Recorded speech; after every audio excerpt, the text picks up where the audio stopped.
Hello everyone and welcome back guys to round 9 of season 2 of the F1 2018 Williams Road to Glory career mode, where today we're here at the Austrian Grand Prix. If you guys did miss out on the last one, I would highly recommend going back and checking it out, because at the moment we're on quite a good little streak.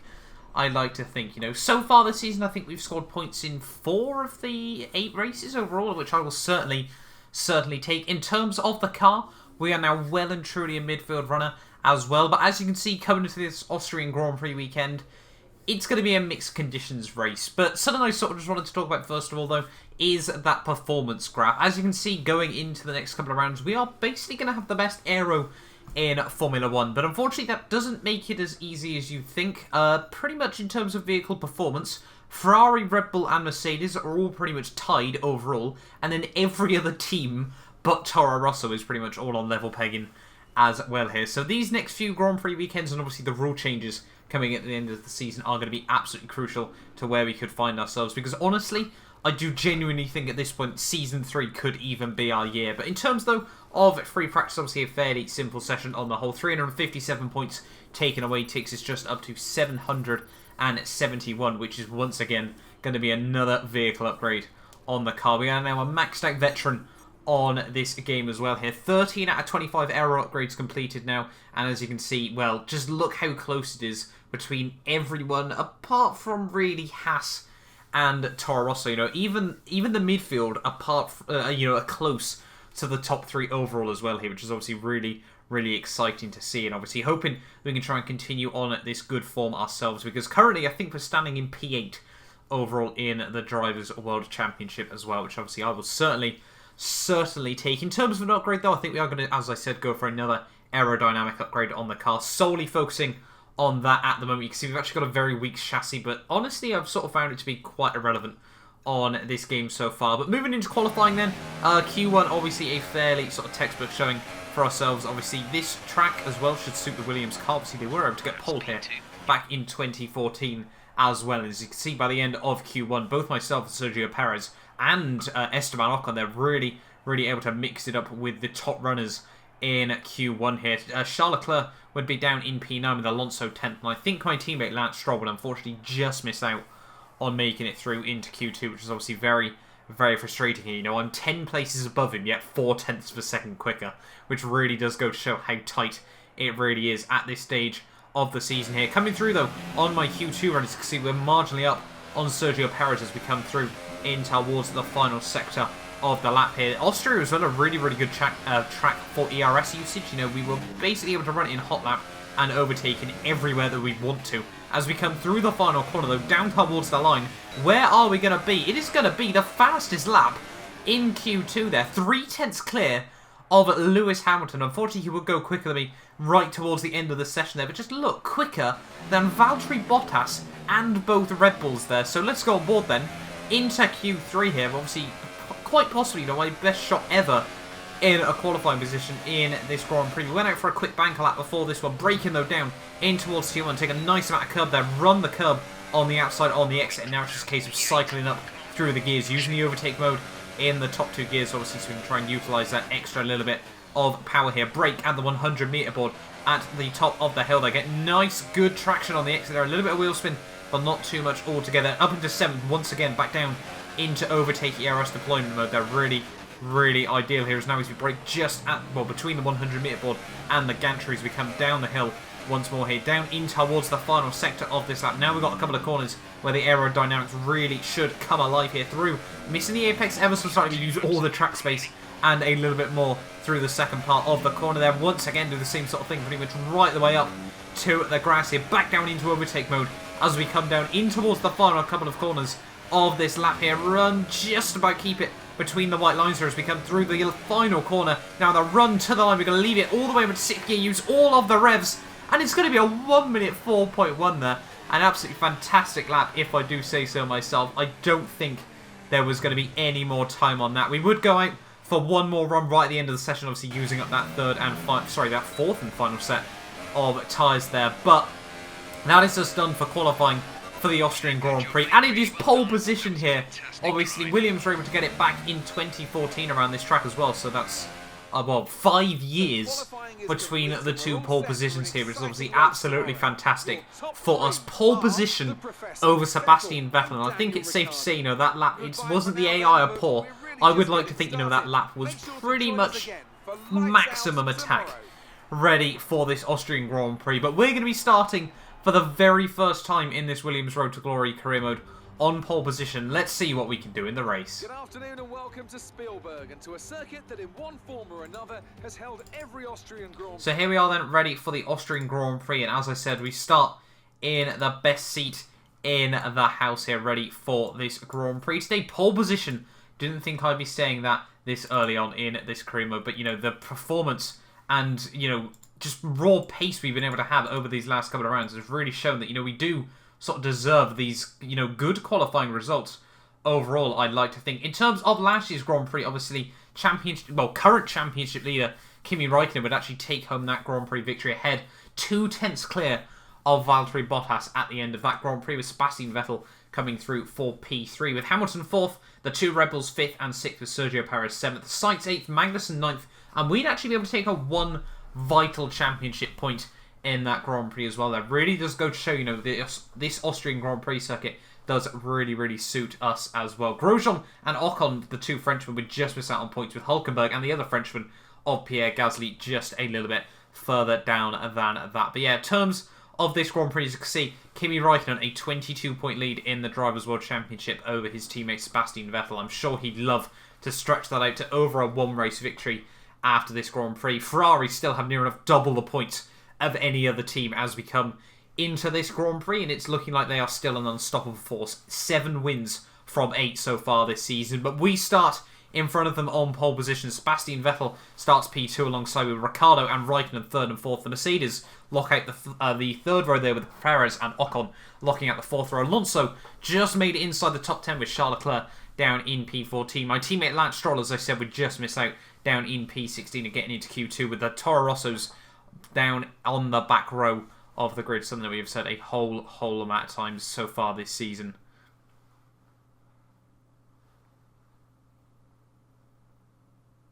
We certainly do going into this Grand Prix. Pole position, although it might be a good place to be starting, it is not difficult to overtake around this Austrian Grand Prix circuit. Into 1, into turn 2, into turn 3, and potentially, if you're feeling brave, in towards the final couple of corners as well here. But here we are then on the grid. It is 5 nights here in Spielberg, and it's lights out, and away we go. They get off to a fairly decent initial start there. A little bit of wheel spin on 2nd and 3rd gear, and Sebastian Vettel is going to try and look up the inside in towards 1. Ricciardo tries to swing it around the outside there. We almost got pinched between the pair of them there, but we do hold on to P2 here. Use the overtake mode to the outside of Sebastian Vettel as we come up the hill here. Are we going to be able to make the move? Stick brake at the 100-meter board there. Lock at the front brake there. Run a little bit wide on the corner there, and rejoining the track now down in P2 there. So we weren't going to be able to make that move work just as early as that though. But Valtteri Bottas all over my rear end as well here. Is he going to be able to go for a bit of a sniff? We send it back down the inside of Seb there. A little bit of wheel-to-wheel contact. We're not going to be able to take the move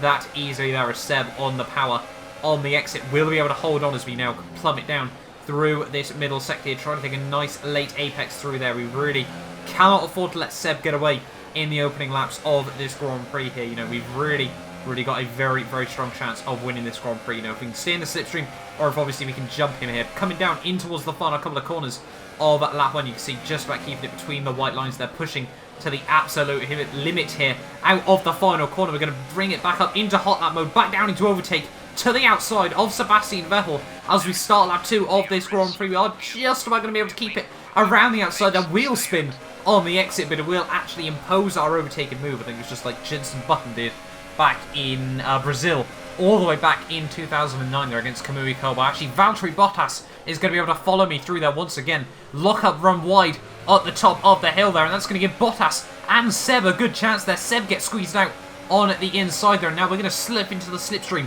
of Valtteri Bottas here to the outside of the Mercedes. Are we going to be able to make it work once more here? Right around the outside of the Mercedes car we go there, but he will have the traction on the exit of the corner there. Try to squeeze him out onto the grass there. We're going to send it down the inside through the next corner there. A very aggressive move from myself. I think that was a little bit of carbon fibre coming from Sebastian Vettel's car there just behind us. They did actually collect each other there, running a little bit wide out onto the grass. Bottas once again is going to be able to storm it right around the outside here and move back up into the race lead of this Grand Prix through the final couple of corners, though. A little bit hesitant was the Mercedes driver there. A huge lockup through the final corner, and we now will re-inherit the lead of the Austrian Grand Prix here, and this is a golden opportunity for me to really start to try and make a bit of a breakaway here. But no! Bottas down the inside at turn 1. What a fantastic little aggressive move from the AI here. Is he going to be able to get the run up the long back straight here? He will have DRS as well here. We're overtake mode as well, but we're not going to be able to do anything just yet to the outside at the top of the hill. Fortunately, do actually get the car slowed down for the first time properly this Grand Prix. Bottas runs wide, takes too much curb on the exit, and we will be able to get the switchback move on the Mercedes driver here. And now coming down in towards turn 3. Is he going to be able to make it work? No, he is not.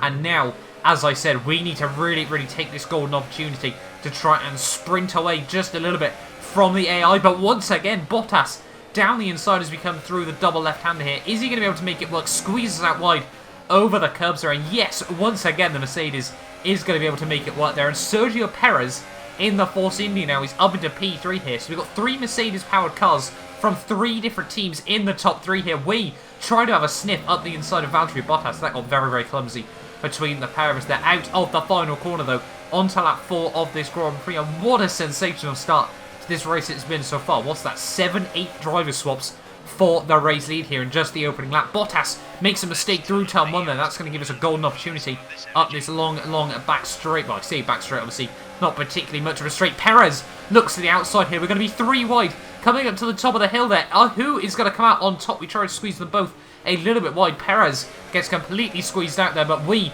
re-inherit the Grand Prix lead once more here. What's that? 4 different leaders in the first 4 laps of this Grand Prix here, and now we need to absolutely sprint away, use this opportunity to try and create a little bit of a gap over the 2 Mercedes-powered cars here, whilst I hope that they try to squabble over these next couple of laps. But and as we now skip on to the end of lap 7 here, you can see we have been able to make a little bit of a gap to the 2 cars behind me there. They weren't able to hassle me over these last couple of laps. But on to the end, though, of lap 7, and we will be diving in for my first pit stop of the day. A huge slide on the entrance of the pit lane there, but fortunately we do keep it pointing in the right direction there. And what a start to this race it has been so far here. We're going to try and go for the undercut strategy on the AI. We don't want to get jumped early on in the pit stops here. You know, we want to still have that chance of remaining the lead of the Grand Prix here, but still, we've also got to worry about those mixed conditions. It was looking like the rain would start to fall around lap 18, lap 20 in this race. We do come back out, though,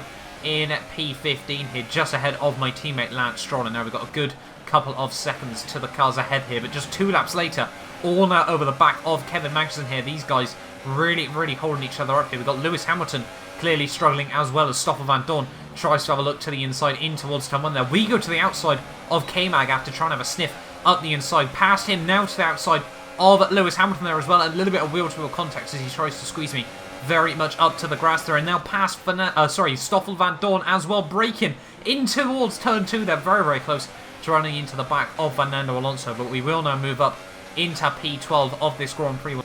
Onto the end, though, of lap 10. As you can see, we're still all over the back of Fernando. We're going to get a good run in towards the penultimate corner there. A very aggressive move from myself, but we do make it work. Don't want to lose any time behind the McLaren Renault driver even, as I should say. Kimi Räikkönen now dives into the pit lane as well. As you can see, we're going to be miles clear of him, but all these guys just ahead of me would start to make their pit stops over these next couple of laps. And onto the end, though, of lap 13, all over the back now of Charles Leclerc in this race. He would now inherit the lead as we come out miles ahead of Sergio Perez and Valtteri Bottas here on the start of lap 14 here. Hopefully we won't lose too much time behind Charles Leclerc here. Kimi Räikkönen has been able to make the undercut work as well there onto the set of super soft tyres there. But now up to the top of the hill. Are we going to try and look up the inside of the Sauber? He squeezes me out over the curve there. We're going to do the same back to him on the exit there. Obviously Charles has been quite a big rival for me over these last few Grand Prix weekends. We've pretty much just been sort of the battle. Well, I wouldn't obviously call us the new boys, obviously,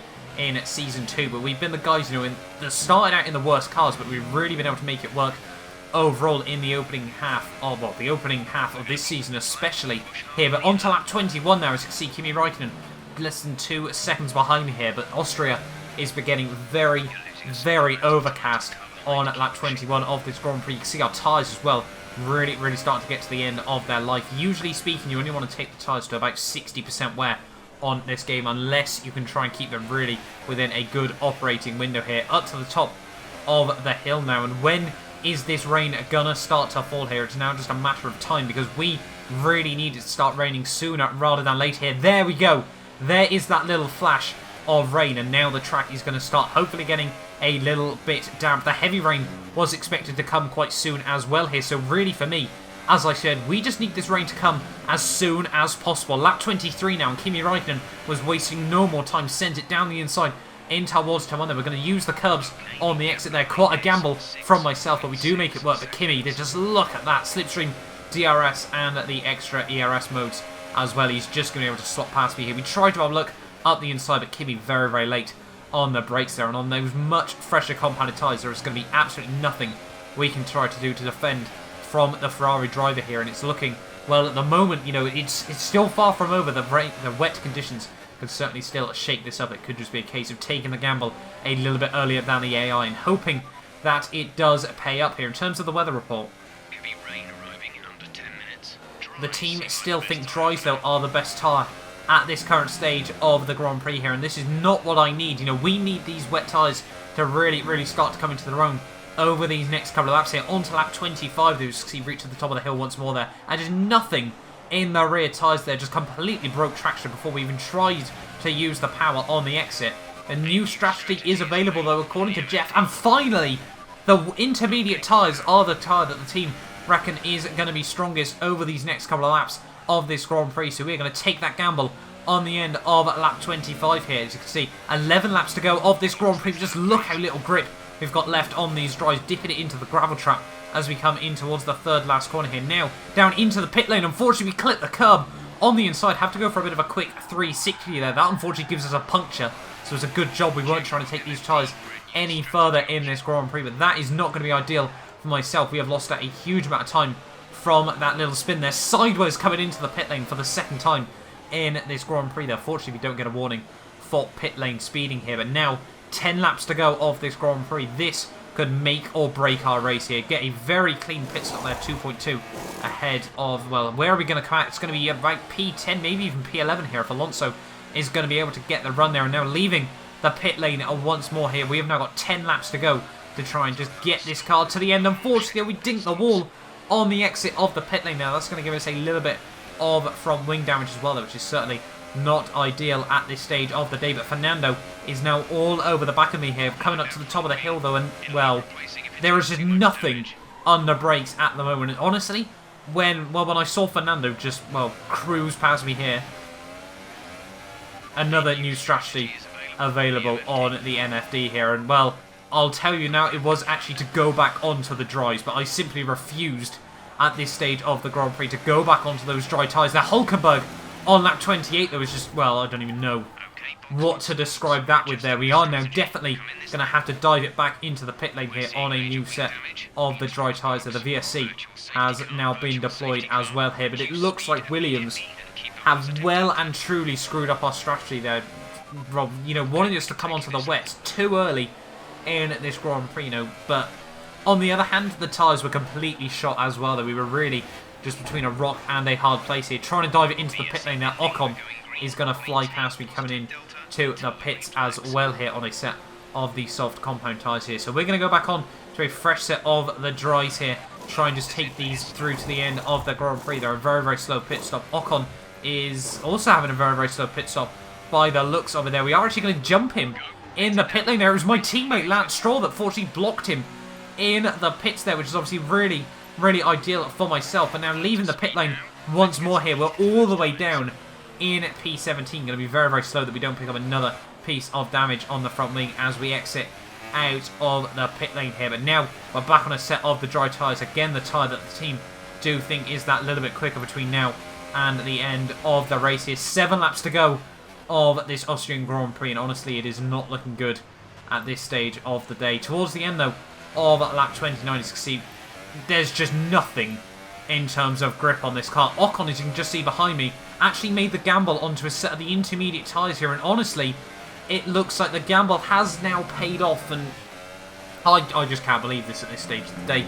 Not the team have screwed me in terms of pit stops twice now, in terms of just pitting over and over here. Now we have the box on the end of this lap here. You can just see how little rear end grip there is now onto a fresh set of the intermediate tyres here. It's going to be, what, our 4th pit stop of the day here. And honestly, at this stage, I was just well and truly done with this Grand Prix. I'm going to be now all the way down in last place, a lap down. And to consider, you know, what, 10 laps ago we were in the lead of this Grand Prix. This has just completely been turned on its head, this Austrian Grand Prix here. On to the end of lap 30, then we can just see still nothing in terms of grip on this car there. And, well, we've lost half the front wing as well there. And that is me well and truly done with this Austrian Grand Prix there. I would, you know, if I was Toto Wolff, I'd be slamming my hands on the table there. That was just so frustrating. I don't know what that was by the Williams team there, but that is me well and truly done with the Austrian Grand Prix. You know, we had the golden opportunity to fight for the win, but, well, it was clear that, you know, even if we hadn't have won the race, we still had the potential for a podium here. But I'm going to pull the car to the side of the track. I actually found quite a good little cubby hole on the side of the circuit. But that is me done with the Austrian Grand Prix there. Not the way I wanted to end the race, but I was honestly just so frustrated with the team strategy calls.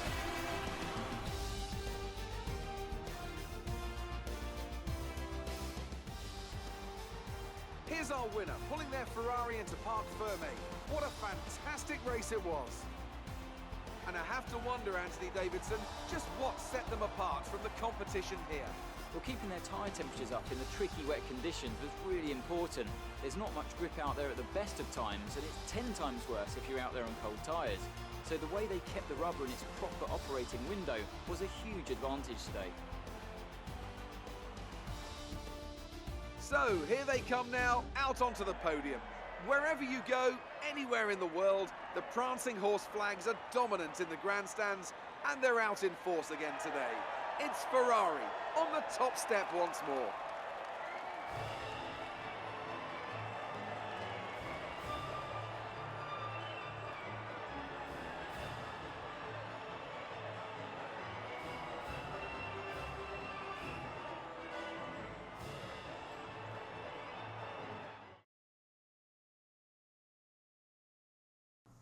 So a bit of a weird way to end the Austrian Grand Prix. They're actually, obviously, rage quit from the race there, but it would actually be Kimi Räikkönen once again that would take home the race victory ahead of Valtteri Bottas there. So the Finns are really, really good around this Austrian Grand Prix circuit. 1-2s in a row, obviously, for them. Daniel Ricciardo would round out the podium there, so 3 different teams on the podium there. Charles Leclerc would come through for P4 after, once again, a very, very good strategy call by the Sauber team. Means that he, well, is well and truly ahead of me again in the Drivers' World Championship there. He finished ahead of Seb, so that means he's lost another 15 points to Kimi Räikkönen there, who just finished ahead of Lewis Hamilton there as well. Max Verstappen in P7, and Sergio Perez, after such a strong first half to that Grand Prix, unfortunately faced the same sort of bad luck as myself, but at least he come through for 4 points at the end of the day. Fernando Alonso and Nico Hülkenberg would round out the point scorers there, with Hülkenberg obviously a little bit of a fall from grace after his podium last time out, but I'm sure he'll certainly take the bonus point there as well. Kevin Magnussen just missed that head of Stoffel van Dorn, Brendan Hartley and Roman Grosjean there, and obviously myself with that retirement there, with Esteban Ocon, Lance Stroll and Pierre Gasly rounding out the finishers. Myself, Marcus Ericsson and Carlos Sainz all retiring from that Grand Prix in the end there. And yeah, just a race that I really, really want to forget. Obviously, my points score, my points haul, even my point streak is now well and truly over there as well. But, you know, we'll try to forget about it. We'll try to move on and focus on the good points there, considering, you know, we had pole position for that Grand Prix, which I will certainly take. Raikkonen, though, a 37-point lead over his teammate, who also has a 37-point lead over Lewis Hamilton there. Ricciardo 4th. Bottas would jump Perez, and Max Verstappen. Charles Leclerc would have re-jumped me as well there. And in terms of the Drivers' Championship, no other chopping and changing overall there. In terms of the Constructors, Ferrari obviously still dominate the way now. I think they've got exactly the same amount of points as Red Bull and Mercedes, if my mental maths is correct, which is obviously quite funny on the whole as well there. And I think overall there were a couple of little changes in the Constructors standings. You see Sauber jump both Haas and Williams there, and McLaren re-jumped Renault as well. Just still 1 point between those two teams down towards the rear of the field there. But there we are then, guys. That has been the Austrian Grand Prix. As I said, one to forget for myself. I'm sure we can sort of bask in the glory of that. Well, in my personal opinion, that pretty decent pole up there. Coming out later on today is a very, very special video as well that I'm sure a lot of you guys will want to check out on a brand new game coming to the channel. But I will see you guys next time for the British Grand Prix.